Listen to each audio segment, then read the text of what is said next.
બોલ સદગુરુ મહારાજની. સાહેબે સરસ આનંદ કરાવ્યો, શિવની ગતિની વાત કરી, સાથે સાથે શિવની ગતિની વાત કરી. એની પછી આપણે જીવરાજભાઈ જેમણે આપણા મનુષ્યદેહની કિંમત કેવી છે, મનુષ્યદેહ આપણને શું લેવા ઉપયોગ થાય ને મનુષ્યદેહ આપણને શા માટે મળે અને એની આપણે મનુષ્યદેહ મેળવ્યો છે તો એનો આપણે કેવી રીતે એનો ઉપયોગ કરી અને આપણે પરમ તત્વ, ઈશ્વરી તત્વ, જેને આપણે મુક્તિ કહીએ, મોક્ષ કહીએ, એમાં આપણે જાણી શકીએ, અનુભવી શકીએ. વાત બધે કરી અને અધૂરી મૂકીએ અને મને નામાતરણ વાળવાનું કીધું એવું મને લાગ્યું. પણ આપણે જીવને ચેતવાની વાત બધા દરેક સંતોએ કરી કે મોંઘો મનુષ્ય ન મળે વારંવાર, ભાઈ તું ભજી લેને કીર્તાર. અનેક સંતોએ આ જીવને ચેતવવાની વાત કરી. એ કારણ કે આપણને જે મનુષ્ય અવતાર જે મેળો છે એ મનુષ્ય અવતાર માત્ર ને માત્ર પ્રભુ ભક્તિ માટે થઈને જ મેળો છે. પણ તમારા અને મારા 84 લાખ જન્મના ફેરા ફરતા ફરતા મનનું અને માયાનું આવરણ આડું આવી ગયું. એટલે આપણે આપણી ભૂલવણીમાં ભાન ભૂલ્યું. કારણ કે જેણે આપણને 9 મહિના જેને જઠરાંગણીમાં રાખ્યો, જેણે એમાં આપણા અનાજ પૂરા પાડ્યા, ખોરાક પૂરું પાડ્યું, માના પોષણના માધ્યમથી, પણ બહાર આવ્યો એટલે આપણી બોલી ફરી ગઈ. બહાર આવ્યો એટલે આપણે કીધું હવે તું ત્યાં ને હું અહીંયા, આવું વાત કરી. પણ આપણને ખ્યાલ નથી, આપણને ખબર નથી, એટલે આપણે ભક્તિમાં ક્યાંક ને ક્યાંક ભૂલવણીમાં પડ્યા. ભૂલવણીમાં કેમ પડ્યા કે આ વસ્તુમાં દરેક ક્યાંક ને ક્યાંક 9 પ્રકારની ભક્તિ લાગુ બધીને પડતી હોય. 9 પ્રકારની ભક્તિમાં પ્રથમ પગથિયું જે છે એ પ્રેમ છે, ભાવ છે, સેવા છે, સમરણ છે. આ બધું પ્રથમ ભક્તિમાં આવે. 9 પ્રકારની ભક્તિમાં, જેમાં દયા છે, ધર્મ છે, આ બધું 9 પ્રકારની ભક્તિમાં આવે. પણ એ આપણો ભક્તિનો પ્રથમ પાયો છે. પ્રથમ પાયામાંથી તમે નિજ સ્વરૂપને ઓળખવા માટે, તમારા મૂળ સ્વરૂપને ઓળખવા માટે, તમારા આત્મને ઓળખવા માટે તમારે એની માટે તમારે બીજો ભક્તિનો બીજો સ્ટેપે જવું પડે. અહીં સાવરકુંડલામાં ભમોદરા ગામ આવ્યું, ત્યાં સુખરામ બાપા એક થઈ ગયા. એ સુખરામ બાપા ભમોદરામાં હાલમાં એની જગ્યા છે. સુખરામ બાપાની એક વાણી છે. સુખરામ બાપા આપણને ઠપકો આપીને કહે કે આપણે શું ભાન ભૂલ્યા અને આપણે કોણ છીએ અને આપણું સ્વરૂપ શું છે. તો કે પોતામાં પ્રભુવાલા પ્રગટ રમી રહ્યો છે, હરદમ દે છે હોકારો, પણ ગમ વિનાના કરે ગુલામી, એને કેમ હુજે મુક્તિનો હારો. આ પોતામાં પ્રભુવાલા પ્રગટ રમણ કરી રહ્યો છે. તમારી અને મારી અંદર, દરેક ચેતનાની અંદર પ્રભુ ઈશ્વરી તત્વ, આત્મ તત્વ રમણ કરી રહ્યો છે. વળી પાછો પ્રગટ હાલો હાલ હાજરો હજુર છે. પોતામાં પ્રભુવાલા પ્રગટ રમી રહ્યો છે. પણ રમી રહ્યો છે એ તો બરોબર છે, પણ ખબર કેમ નથી, આપણને ખ્યાલ કેમ નથી કે પોતામાં પ્રભુવાલા પ્રગટ રમી રહ્યો છે, હરદમ દે છે હોકારો. હરદમ દે એટલે હોકારો. દાખલા તરીકે આપણે અત્યારે જમી કાઢવી, ભોજન લઈ અને રાત્રે આપણે હોતા હોય. આપણે રાત્રે જ્યારે આરામમાં જઈએ ત્યારે જ્યારે આપણને સર્વપ્રથમ આપણને ખાટલો ભૂલાય, પછી આપણું જે ગાદલું હોય એ ભૂલાય, પછી આપણું શરીર છે, શરીરની ભાન શરીર ભૂલાય. શરીર ભૂલાયા પછી જે આપણે જે ઘસઘસાટ જે ઊંઘ આવે ને, એ આપણે ઊંઘ આવે અને સૂઈ જાય અને પછી આપણે સવારે જાગીને કહીએ કે આજ તો મને બહુ મીઠી ઊંઘ આવી ગઈ. પણ તમને જે ઊંઘ આવી ગઈ અને તમે સવારે જે જાગ્યા ને તમે કીધું મને મીઠી ઊંઘ આવી ગઈ ને તમે નહોતા, તમારો ખાટલો નહોતો, ગાડલું નહોતું, તમારું શરીર નહોતું, પણ તોય છતાં તમારું કોઈ રક્ષણ કરવા વાળું છે, તો તમને હરદમ જે હોકારો દે છે એને તમે જાણ્યો નહીં, એના અવસ્થાને તમે ઓળખ્યું નહીં કે તમારું શરીર હોઈ ગયું હતું. તમે કહ્યું મને ઊંઘ હારી આવી ગઈ, પણ તમને કેમ ખબર તમારું શરીર હોતું હતું, પણ છતાં તમને ખબર રહી કે મને ઊંઘ હારી આવી ગઈ. એમ છતાં તમને ખ્યાલ નહીં. એ જાણ કરવા વાળો કોણ? પણ આપણને આપણા નિજ સ્વરૂપની અંદર જે આપણી અંદર જે ઈશ્વરી તત્વ પ્રભુ જે રમણ કરી રહ્યો છે એ ખબર નથી. ત્યારે મહાપુરુષો જે થઈ ગયા એને આ ખબર હતી. એટલે ભગવાન શ્રી કૃષ્ણએ એવું કીધું કે યા નિશા યા સર્વભૂતાયા તત્સમ જાગૃતિ સંયમી. હે પાર્થ, જ્યારે મારા શરીરના અવયવો ઇન્દ્રિયોના વિષયો જ્યારે સૂતા હોય ત્યારે ધૈર્યવાન સંયમી પુરુષ છે એની એ પોતે જાગતો હોય છે. જ્યારે મારા શરીરના ઇન્દ્રિયોના વિષયો તમામ સૂતા હોય ત્યારે હું કહેતા મારું સ્વરૂપ મારું ચેતન છે એ જાગતું હોય છે. શરીર હોતું હોય પણ એનું પોતાનું જે ચેતન છે એ જાગતું હોય. એમ એ જે જાગનાર જે છે એ જે અંદર જે છે એ જે તમારી અને મારી અંદર જે રમણ કરી રહ્યો છે એને મહાપુરુષોએ પ્રભુ કીધું, કોઈ ઈશ્વર કીધું, કોઈ આત્મા કીધું, કોઈ પરમ તત્વ કીધું, કોઈ બ્રહ્મ કીધું, કોઈ નિજ કીધું, કોઈ સત કીધું, કોઈ સ્વરૂપ કીધું, કોઈ ચેતન કીધું, કોઈ અલગ કીધું. અનેક પ્રકારના સંતોએ અલગ અલગ નામ આપ્યા. એને સુખરામ બાપા એમ કહે કે પોતામાં પ્રભુવાલા પ્રગટ રમી રહ્યો છે, હરદમ દે છે હોકારો. પલે પલે એ તમને હોકારો આપે, પલે પલે એ તમને તમારી સંભાળ રાખે. તમે વિચાર તો કરો, આપણું એક શરીરનું અંગ કાંઈ ખોટું પડે તો એમાં ફારફેર કરી નાખીએ. હવે ડૉક્ટર પાસે જઈ અને ડૉક્ટર એમાં આપણું ઓપરેશન કરીને એમાં બદલાવી નાખે. પણ આપણને જન્મથી લઈ અને આપણે અત્યારે એને તમે જો આપણને ભગવાનને આ આંખ આપી, એ આંખનું કેવું છે. આપણી ગાડીની લાઇટ ક્યારેક બગડી જાય, પછી લાઇટ આપણે બગડી જાય તો આપણે રિપેર કરાવી તો બીજી લાઇટ આવી જાય. પછી આ જે લેમ્પ છે એ 2 વર્ષ 3 વર્ષ એની આયુષ હોય, પણ આ લેમ્પ કેટલા આપણે 60 70 વર્ષ વીઆઈ ગયા તો એને કોઈ બિલ નથી માંગ્યું. તો એનું કેટલું આપણા જે કાંઈ બોલવાનું કાંઈ સ્પીકર હોય એ સ્પીકર આપણું હોય તો એ બગડી જાય, માયક હોય એ બગડી જાય, આપણું ફોનનું હોય એ બગડી જાય તો એમાં બદલો થઈ જાય. પણ આપણને જન્મથી લઈ અને આપણે મરીએ ત્યાં સુધી જે આપણે બોલી છે એનું ફી નથી આપતા, એનો આપણી પર કેટલો ઉપકાર છે. સાંભળવાનો, બોલવાનો, જોવાનો, ગંધનો, સ્પર્શનો, આ બધા વિષયો આપણને કેટલા આપ્યા. તો એવો ઈશ્વરી તત્વ જે આપણી અંદર પ્રગટ રમણ કરી રહ્યો છે ને હરદમ હોકારોથી આપણી હારે છે, આપણી હારવાર હાલી રહ્યો છે. તમારી અને મારી અંદર હારવાર છે, હરદમ દેશે હોકારો. પણ ગમ વિનાના કરે ગુલામી. ગમ નથી. ગમ એટલે શું? એની આપણને જાણ નથી, એટલે આપણે ગુલામી કરી. તો આપણે કેની ગુલામી કરીએ છીએ? ગમ વિનાના કરે ગુલામી, પણ એને કેમ હુજે મુક્તિનો આરો? આપણને એની ગમ નથી અને આપણે ગુલામી કરી. તો કેની ગુલામી કરીએ છીએ? તો આપણને ખબર નથી, એટલે આપણે કાંઈક બીજા પાસે જઈ કરીને આપણે કંઈક માંગીએ છીએ. બીજા પાસે જઈને આપણે કંઈક માંગણી કરીએ કે હે પ્રભુ, દાખલા તરીકે ભગવાનનું મંદિર છે, 9 પ્રકારની ભક્તિ છે, એટલે આપણે મૂર્તિ પાસે જઈ કાઢવીને, મંદિર પાસે જઈ કાઢવીને, કે કોઈ સાધુ સંતો પાસે જઈ કાઢવીને આપણે એની પાસે માંગણી કરી કે હે મને તું આપી દે, હે ભગવાન મને તું આપી દે, મને તું તો કાંઈ. પણ આપણને ખબર નથી કે આપણી અંદર પ્રગટ રમણ કરી રહ્યો છે. નાનકડી મને કથા યાદ આવે પુરાણોમાં. આમ તો આમ ડોશી શાસ્ત્રમાં કથા છે કે ભગવાને જ્યારે સૃષ્ટિ બનાવીને, આ આજા દાદા જેવા એક વખત બનાવી છે કથા એવી, એટલે તો ડોશી શાસ્ત્ર કહેવાય. કે ભગવાને જ્યારે સૃષ્ટિ બનાવી એટલે ભગવાને સર્વપ્રથમ ગ્રહો બનાવ્યા, ભગવાનને આનંદ આવ્યો. પછી ભગવાને ગ્રહો પછી વૃક્ષો બનાવ્યા, પહાડો, નદીઓ, આ બધું બનાવ્યું, ભગવાનને આનંદ આવ્યો. પછી ભગવાને પશુ પંખી બનાવ્યા, ભગવાનને આનંદ આવ્યો. પછી ભગવાને નર અને માનવ સ્ત્રી બનાવી, નર માદા, સ્ત્રી અને પુરુષ. અને પછી એની આખી સૃષ્ટિ રચાવી. સૃષ્ટિ રચાવી ભગવાન બન્યા અને નર અને માનવ બને. ભગવાનને આનંદ આવ્યો.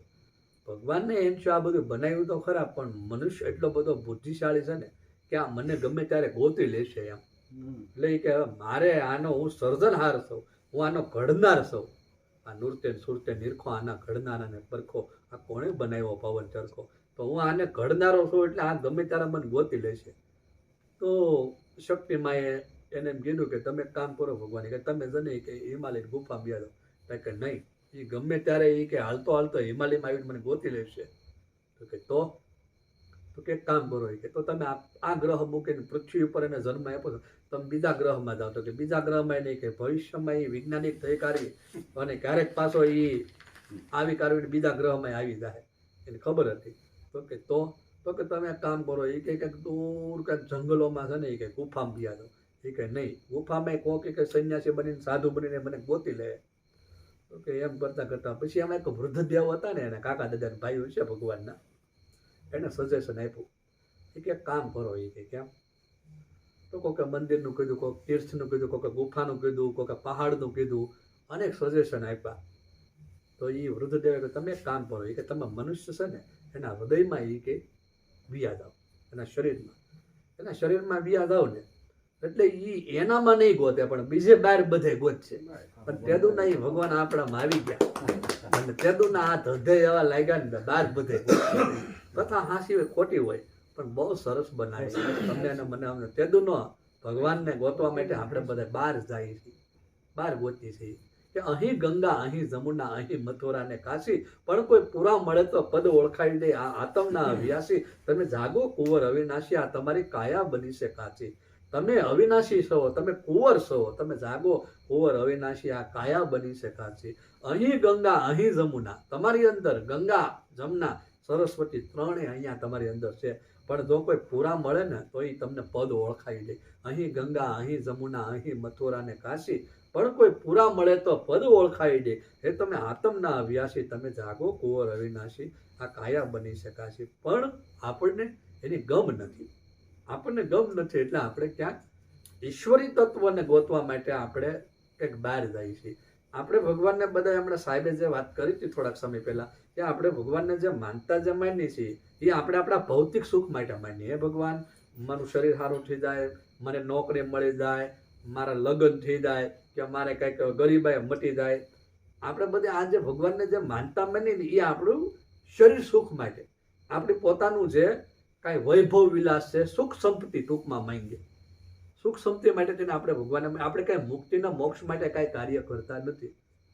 અમારા પાંડુરંગ દાદા એમ કહેતા, પાંડુરંગ શાસ્ત્રી, કે તમે ભગવાનની તમે સપ્તાહ તમે કરો ને, ભગવત સપ્તાહ બેહાડો ને, તો એ ભગવત સપ્તાહ આપણે બેહાડીએ ને તો એ ભગવત સપ્તાહ હું લેવા બેહાડ, નિષ્કામ ભાવથી બેહાડતા હો ને તો વાંધો ન આવે. પણ એની પાછળ તમારો નિષ્કામ ભાવ હોવો જોઈએ. તમે માનતા માને લેવો હોય કે મારું કાર્ય થઈ જાય તો હું સપ્તાહ માંડી, તો એનો તમારો સ્વાર્થ છો. આપણે જે ભગવાનને જે ભક્તિમાં ભજવાના હતા, જે આપણા સ્વરૂપ હાટું ભજવાના હતા, જે આપણે મુક્તિ અને મોક્ષ માટે ભજવાના હતા, એ આપણે ન કર્યું. અને આપણે એને ભૌતિક કામમાં, એને આપણા ભૌતિક સુખ સુવિધા માટે, ભૌતિક સંપત્તિ માટે, સાંસારિક સુખ માટે થઈ અને આપણે ભગવાનને કામે લગાડ્યા. એટલે કીધું કે આપણને એની ગમ નથી. ગમ વિનાના કરે ગુલામી, કેમ હું જે મુક્તિનો હારો, આપણને એની ગમ નથી. એટલે આપણે આપણી સુખ સુવિધા માટે, ભૌતિક સંપત્તિ માટે, ભૌતિક શાંતિ માટે આપણે એ ભગવત પ્રાપ્તિની આપણે ગુલામી નથી કરતા, પણ આપણી આ શરીરની માયાની, આપણે ભૌતિક સુખની આપણે એની પાસે ગુલામી કરીએ છીએ. ગમ વિના ના કરે ગુલામી, કેમ હુજે મુક્તિનો હારો, એને ગમ નથી એટલે એ ગુલામી કરે છે. એટલે એને મુક્તિનો આરો એટલે કાંઠો, મુક્તિનો એને કાંઠો ન મળે, મુક્તિ હું છે એને ખ્યાલ ન પડે, કેમ હુજે મુક્તિનો હારો. હવે અહીંયા એક અકબર બાદશાહ એનું એવું ફરમાન હતું. જયારે અકબર બાદશાહ છે ને એ એના મહેલમાં એવો નિયમ કે કોઈ સાધુ, સંતો, સૂફી, બ્રાહ્મણ કોઈ પણ આવે, એ આવે એટલે એને ગમે ત્યારે આવવાની છૂટી, એને રોકવાના નહીં. પહેરેદારોને કહી દીધું. હવે દિલ્હી તો મોટો ગઢ, દિલ્હી ભારતનું મોટામાં મોટું. હવે એમાં એ આ શાસનમાં અકબર બાદશાહ, એમાં એક સૂફી સંત એને મળવા ગયા. સૂફી સંત એને મળવા ગયા એટલે એને કીધું કે મારે બાદશાહને મળવું છે, અકબરને, બાદશાહને. તો કે હા, તમે બાદશાહને મળી શકો. એટલે અંદર જવા દીધા સૈનિકો, એ તો નિયમ જ હતો. એ ત્યાં ગયા, અકબરના શયનખંડમાં, મહેલમાં ગયા તો અકબર નમાઝ પડતા હતા, ભગવાન એના અલ્લાહને નમાઝ પડતા હતા. એટલે સૂફી સંતે આમ જોયું, ઠીક કે આમ, એટલે અકબર નમાઝ પડતા પડતા જોયું કે કોઈક સૂફી સંત આવ્યા છે. સૂફી સંત આવ્યા એવું અકબરે જોયું. ત્યાં સંત એને અકબરને નમાઝ પડતા પડતા નીકળી ગયા. એટલે અકબરની નમાઝ પૂરી છે એટલે પહેરેદારને કીધું કે આ એક સાધુ આવ્યા હતા સૂફી, એ કે ક્યાંય ગયા? તો કે એ તો તમને મળવા આવ્યા હતા પણ એ કે હવે હું જાઉં. તો કે કેમ? એ કે બસ હવે મારે, એ કે હું મારા બાદશાહને મળવું હતું. તો કે બાદશાહ તો હું પોતે છું એમ. એ પછી ને ગયા, એ કે લોકો જાઓ. એટલે ફરમાન કરવામાં આવ્યું, આગળથી એને રોકી દેવામાં આવ્યા. એ કે બાદશાહે તમને કે ભાઈ મારે મળવું નથી. મેં બાદશાહને જોઈ લીધા એમ, બાદશાહ કેમ છે. પછી અકબર ખુદ એને મળવા આવ્યા, એને ઊભા રાખી દે. એ કે બોલો, એ કે ફરમાવો, તમે મને મળવા આવ્યા હતા ને? એ કે હું તો બાદશાહને મળવા આવ્યો હતો. કે બાદશાહ હું પોતે છું. અકબર બાદશાહ ઠીક. એ કે તમે ઓલું શું કરતા હતા હું જ્યારે આવ્યો ત્યારે?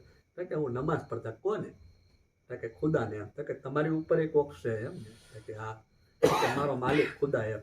કે તમારી ઉપર કોક હોય તો હું એને જ ન મળું, કે તમને શું લેવા મળું? એ કે તમારી શું મારે જરૂર છે એમ. એ કે હું તો બાદશાહને મળવા આવ્યો હતો. તો તમારી ઉપર કોક છે તો તમે એની પાસે હજી ભીખ માંગો. એ કે તમે એની પાસે કંઈક માંગો છો તો તમે હું બે ભિખારી જાય કે તો આપણે એને જ ન મળી જાય એમ કે બાદશાહને એમ કહેવાનો મુદ્દો છે. સંતો આપણને એમ કે આપણે જેની પાસે માંગવા જઈએ છીએ પણ આપણે ખુદ પોતે આપણે બાદશાહ છીએ. સ્વામી રામ ભારતમાં એક સંત થઈ ગયા. ઈ અમેરિકામાં પોતાને ઈ બાદશાહ રામ કહેતા. પોતાની સ્વામી રામ ન કહેતા, બાદશાહ રામ. પોતાને રામ કહેતા. રામને ભૂખ લાગી, રામને હોઈ જવું છે, રામને વાતો કરવી છે, અને બાદશાહ રામ કહેતા અમેરિકામાં. એમ ત્યારે કે કારણ કે એણે એના પોતાના સ્વરૂપને જાણ્યું હતું, પોતાના સ્વરૂપને અનુભવ્યું હતું, પોતાની અંદર જે રમણ કરી રહ્યા છે પ્રભુ એને જાણ્યું હતું. પણ આપણને ગમ નથી એટલે આપણે એમાં અટવાણા. એટલે આપણે આમને આમ આપણો મોંઘો મનુષ્ય જે છે એ આપણનો પૂરો થઈ જાય. કારણ કે આપણે કોના છોરું, કોના વાસરું, કોના મા બાપ અંતકાળે જાવું, જીવને એકલો હારે પુણ્ય ને પાપ. આપણે જયારે મરણ પામી ત્યારે આપણો પુણ્યનો જથ્થો હોય તો પુણ્ય લઈ જાય, પાપનો જથ્થો હોય તો પાપ લઈ જાય, કર્મ ધર્મ પ્રમાણે. પણ કોઈ એવા માલમી સદગુરુ મહારાજનો ભેટો થઈ જાય અને કોઈ એવા મહાપુરુષનો ભેટો થઈ જાય તો તમને પાપ અને પુણ્યથી પર, કર્મ અને કાળથી પર તમને વસ્તુ લઈ અને તમારી અને મારી અંદર જે આ અવિચળ વસ્તુ જે હાલી રહી છે, આ જે પ્રગટ વસ્તુ જે રમણ કરી રહી છે, બોલે એ બીજો કોઈ નહીં, પરમેશ્વર પોતે. પણ અજ્ઞાની અને આંધળો ક્યાંક અળગો રહીને ગોતે. એ ક્યાંક અજ્ઞાની અને આંધળો ક્યાંક અળગો રહીને ગોતે. અજ્ઞાની અને આંધળો એ ક્યાંક બીજે ગોતે છે ભગવાનને. પણ તમારી અંદર જે આ બોલનહારો જે પ્રગટ રમી રહ્યો છે, બોલે એ બીજો કોઈ નહીં, પરમેશ્વર પોતે. પરમેશ્વર પોતે એટલે હું કિશનદાસ બાપુ બોલું, હું ઈશ્વર નથી. પણ મારી અંદર આ હું જે બોલી રહ્યો છું, આ બોલું છું, જેથી બોલું છું એ નહીં, પણ મારી અંદર જે આ બુદ્ધિ, આ જ્ઞાન, આ જે મને જે અનુભવ જે છે એ અંદર જે નાદ, જે જ્યોત સ્વરૂપ, જે નાદ સ્વરૂપ જે વાગી રહ્યો છે. તમે જોજો આમાં જંત્રીનો વગાડનાર કોણ છે? એ જે વાગી રહ્યું છે, જે વગાડનાર છે, એ જે બોલી રહ્યો છે ને એને ગોતવાનો છે. ઈ છે પરમેશ્વર. આ કિશનદાસ બાપુ જે આ બોલી રહ્યા છે એ પરમેશ્વર. અહીંયા પાછું આંખનું કાજલ ગાલે ઘેરું. તો આપણે ત્યાં હું બોલું તો મને પરમેશ્વર, એટલે તમે ક્યાં ઉભા છો? આ પાંચ તત્વ, ત્રણ ગુણનું આ ખોખું શરીર હોય એ પરમેશ્વર ન કહેવાય, એ તો અપ્રગટ છે. બોલે એ બીજો કોઈ નહીં, પરમેશ્વર પોતે. પણ અજ્ઞાની અને આંધળો અળગો રહીને ગોતે. આપણે પોતે ઈશ્વરી સ્વરૂપ છીએ, આપણે પોતે ઈશ્વરી નો અંશ છીએ, પણ આપણને ખબર નથી, એટલે આપણને ખ્યાલ નથી. એટલે કીધું ગમ વિનાના કરે ગુલામી. પણ એને કેમ હુજે મુક્તિનો આરો? આ પોતામાં પ્રભુ વાલો પ્રગટ રમણ કરી દો, હરદમ દે છે હોકારો. પછી આગળ કહે છે ઘટોઘટ પ્રગટ પુરુષ પોતે પુરાણો. આની અંદર આ ઘટમાં ઘટોઘટ પ્રગટ રમણ કરી રહ્યો છે, પોતે પુરાણો. પંચકોશથી રહે ન્યારો. પંચકોશ એટલે કે આની અંદર 5 પ્રકારના કોષ કીધા. એક 5 તત્વ, 3 ગુણ, 25 પ્રકૃતિ અને પંચકોશ. આ એક શરીર જે છે એને અન્નમય કોષ કહેવાય. પછી શ્વાસ ઉશ્વાસ જે હાલી રહ્યો છે પ્રાણના માધ્યમથી પ્રાણમય કોષ. પછી જે આપણું જે મન જે કામ કરી રહ્યું, બુદ્ધિ જે કામ કરી રહ્યું, મનોમય કોષ. અને એક આવે છે વિજ્ઞાનમય કોષ અને એક આનંદમય કોષ કે એને જ્ઞાનમય કોષ પણ કહેવાય. આવા 5 પ્રકારના આપણા શરીરમાં કોષ છે. આ પંચકોશથી પણ એ ન્યારો છે. અન્નમય કોષ એટલે શરીરથી ન્યારો, પ્રાણમય કોષ એટલે પ્રાણથી ન્યારો, મનોમય કોષ એટલે મનથી ન્યારો, આનંદમય કોષ એટલે જે તમને અને મને જે આનંદ જે છૂટે, તમને અને મને જે આનંદ આવે એ આનંદથી પણ ન્યારો. અથવા જ્ઞાનમય કોષ કે હું જે જ્ઞાન જે વાત કરી રહ્યો છું, મને જે જ્ઞાન થયું એનીથી પણ એ ન્યારો છે. એ ઘટોઘટ પ્રગટ પુરુષ પોતે પુરાણો, પંચકોશથી રહે ન્યારો. પણ આની અંદર રમતા રામની કરો ઓળખાણો, એ તમે હાથ આવી બાજી સિદ્ધને હારો. આની અંદર પ્રગટ રમતો રામ રમણ કરી રહ્યો છે. આપણે સંતોએ રામના વર્ણન કર્યા કે ભાઈ 4 પ્રકારના રામ છે. તો કે કોણ? તો બધા સંતોએ કીધું કે એક રામ દશરથ ઘરે છે, બીજા આપણે કહીએ કે દશરથ રાજાના ઘરે રામચંદ્ર ભગવાન એ રામ છે, એમાંય કોઈ વાંધો નહીં, એમને નમન કરી છે. પણ એ રામ તો આપણે કહીએ કે જયારે સરયુ નદીમાં સમાધિ થયા અને એ રામ બે ગયા, પછી કે બીજા, તો કે એક રામ દશરથ ઘરે ડોલે. તો કે બીજા રામ છે એ કે તમારી ને મારી અંદર જે ઘટોઘટ જે બોલે એ છે. તો કે ત્રીજા રામ આત્મ રામ. પછી કે ચોથા રામ ઈ જે રામ છે એ ચોથા રામ. એક રામ છે સકલ પસારા છે, સર્વમાં ઘટોઘટ છે. બીજો રામ છે આત્મ રામ છે ત્રીજો, અને ચોથા રામ છે સકલ પસારા સર્વમાં જે છે ઈ રામ છે. ઈ રામ છે એ સબસે ન્યારા. ઈ જે રામ છે એને ગોતવાના છે. ઈ રામ તમારી અંદર રમણ કરી રહ્યા છે. હું કે કે રમતા રામની કરો ઓળખાણો, એ તમને બાજી હાથ આવી સિદ્ધને હારો. આ તમને એક બાજી આપી છે, તમને પરમાત્મા એક તમને એક રમત આપી છે, ગેમ આપી છે, એક તમને બાજી આપી છે જીતવા માટેની, કે આલ્યો આ તમને હું ચોઈસ આપું છું. અરે મનુષ્ય અવતાર દેહ મળ્યો ને, બધા એમ કહે કે બાપુ આપણા હજારો જન્મ થયા હોય ને હોય કે આપણને મનુષ્ય દેહ મળે, પણ હું એમ કહું હજારો જન્મ નહીં, લાખો જન્મ નહીં, કરોડો તમારા અને મારા પૂન થાય ને ત્યારે તમને મનુષ્ય દેહ મળ્યો. એટલે આપણે બાજી આપી છે, એની ઓળખાણ કરવાની. રમતા રામની કરો ઓળખાણવા, હાથ આવી બાજી સિદ્ધને હારો. આ પોતામાં પ્રભુ વાલો પ્રગટ રમણ કરી રહ્યો છે, હરદમ દેશે હોકારો. ગમ વિનાના કરે ગુલામી, અને કેમ ઉજે મુક્તિનો હારો. પછી આગળ કે એ પડદે રહીને વાલો પોષણ કરાવે, જગતનો છે એ જીવાડનારો. પડદે રહીને વાલો પોષણ કરાવે. આપણે એમ કહીએ કે કીડીના આંતરડા પણ કેવા સૂક્ષ્મ હોય, ઝીણા હોય. એ કીડી જેને બનાવી છે ને, એ કીડીની પૂરું પાડવા વાળો એ છે. અને હાથીનું મણ પણ, કીડીમાં કણને હાથીનું મણ પૂરું પાડવા વાળો પણ એ છે. પણ એ આપણને અપ્રગટ છે, દેખાતો નથી. ભીતર તમારી અને મારી અંદર પડદે રહીને પોષણ કરાવે. પણ જગતમાં એ તમામ જીવો છે ને જીવાડવા વાળો છે. પરમ તત્વ, ઈશ્વરી તત્વ, જે અલોક છે, જે અલૌકિક છે, જે અમાપ છે, જે અસીમ છે, એવો ઈશ્વરી તત્વ જગતનો છે એ જીવાડનારો. પછી કે પડદે રહીને વાલો પોષણ કરાવે, જગતનો છે જીવાડનારો. વૈભવ વિલાસ આપ્યા જેણે જગતને, તમને અને મને આ બધી જે સુખ સાહેબી આપી, સંપત્તિઓ આપી, વૈભવ વિલાસ આપ્યા, વૈભવ વિલાસ આપ્યા જગતને, પણ પોતે તો રહેશે પરબારો. પોતે તો પરબારો છે. આપણને બધી સુખ સાહેબી વાહ વાહ બધી આપી, પણ પોતે ક્યાં રમણ કરી રહ્યો છે?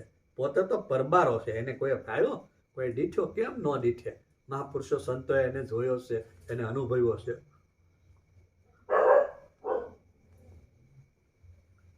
વૈભવ વિલાસ આપ્યા જેણે જગતને, પોતે રહેશે પરબારો. પોતામાં પ્રભુ વાલા પ્રગટ રમણ કરી રહ્યો છે, હરદમ જે છે હોકારો. પછી કે જાગ્રત સ્વપ્ન સુષુપ્તિ મેલી, એ તુરિયામાં એ વાસ કરવા વાળો. જોગીડો જોગ કરે છે જે કારણ અંતરનો આત્માનો, અંતર આત્માનો, અંધારો આત્માનો, જોગીડો જોગ કરે છે જે કારણ અંતરનું અંધારું ટાળવા વાળો. પોતામાં પ્રભુ વાલા પ્રગટ રમણ કરી રહ્યો છે, હરદમ દે છે હોકારો. તમારી અને મારી અંદર જે અંધારું જે છે, જાગ્રત સ્વપ્ન સુષુપ્તિ તુર્યા. જાગ્રત અવસ્થા છે એ નાભીમાં છે, સ્વપ્ન અવસ્થા છે એ હૃદયમાં છે, સુષુપ્તિ અવસ્થા છે એ કંઠમાં અને કંઠમાં છે, અને ત્રિવેણીની એની કંઠ અને ત્રિવેણીની વચ્ચે છે, અને તુર્યાતીત અવસ્થા છે એ સહસ્ત્રસાર ચક્રમાં છે, ન્યાયી વાસ કરે. શ્રી હરિ પરમાત્મા ઈશ્વરી તત્વ છે ને, એને સહસ્ત્રસાર ચક્રમાં વાસ કરે છે. ઈશ્વરી તત્વ, કોઈને સાહેબ કીધું, કોઈને ઈશ્વર કીધું, કોઈને સત્ય કીધું, કોઈને બ્રહ્મ કીધું, અલગ અલગ પ્રકારના સંતો એના નામ આપ્યા. એ તુર્યાતીત અવસ્થામાં છે. તો કે જોગીડો જોગ કરે છે જે કારણ અંતરનો ટાળવા અંધારો. જોગીડો યોગી જે યોગ કરે છે, જે સાધના કરે છે, જે ધ્યાન કરે છે, જે સમાધિ લગાવીને બેઠે છે, એ હું લેવા બેઠા છે. હજારો હજારો વર્ષ ઋષિ મુનિઓ તપ કરતા, હજારો હજારો વર્ષ સંન્યાસી સાધુ યોગી બધા તપસ્યા કરતા હું લેવા? કે પોતાની અંદર જે અંધકાર છે, પોતાની અંદર જે અજ્ઞાન રૂપી અંધકાર છે, એ અંતરનું અંધારું ટાળવા માટે એ યોગ કરે છે. પોતામાં પ્રભુ વાલા પ્રગટ રમે છે, હરદમ દે છે હોકારો. પછી કે આગળ કે આની અંદર શું વાત છે? તો આની અંદર કેમ છે? તો કે સુખરામ બાપા સલે નામાતરણમાં આપણને એમ કે ઓપારી ક્યારેક ક્યારેક હલવાય એમ એવું થાય.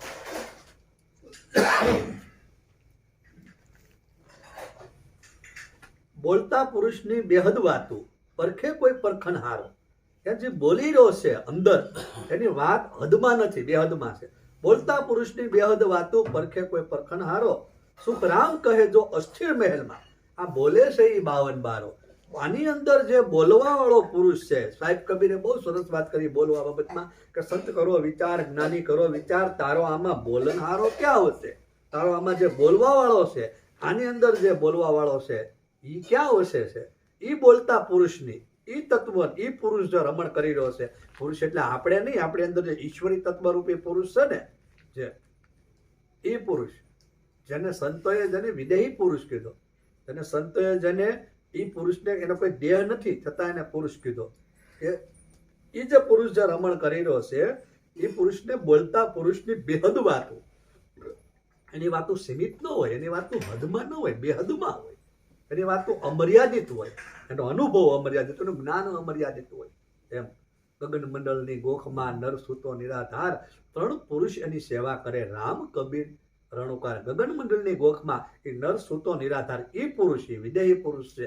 સાહેબે એને કીધું ક્ષણિક ધ્યાન વિદેહી સમાય, તાકી મહિમા વર્ણી ન જાય, કાયા નામ સબ ગોહરાવે, ધ્યાન વિદેહો નામ વિદેહો તો કોઈ વિરલા પાય. ઈ વિદેહી પુરુષ કે ક્ષણિક ધ્યાન વિદેહી સમય. વિદેહી પુરુષ જે અંદર છે એ બોલતા પુરુષની બેહદ વાતું, પરખે કોઈ પરખણ વાળો, કોઈ એને ઓળખી શકે, કોઈ એને પરખી શકે. પણ સુખરામ કહે આ અસ્થિર મહેલમાં.